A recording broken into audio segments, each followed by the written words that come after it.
બેયના સમાચાર મળી રહ્યા છે અને રાજુ સોલંકીને હવે ડર લાગવા લઈ ગયું છે અને બીક લાગી છે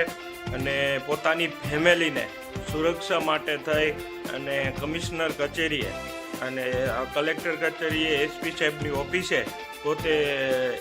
અરજી કરી અને રજૂઆત કરી છે અને પોતાના સેફટી માટે રાજુ સોલંકી, સંજય સોલંકી અને એના પરિવારની સેફટી માટે પોતે સુરક્ષા માટે એને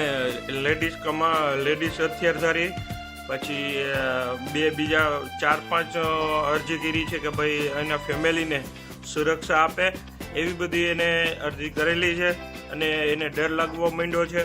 અને એમાં જૂનાગઢના સિકંદર બાપુ એનું પણ નામ એને ખોલ્યું છે. હવે ધીમે ધીમે બધાના નામ એ ખોલે છે.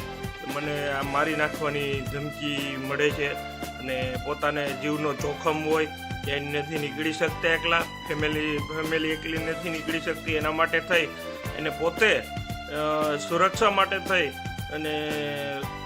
કમાન્ડો માંગ્યા છે કે ભાઈ હથિયારધારી એને સુરક્ષા મળે પોલીસ તરફથી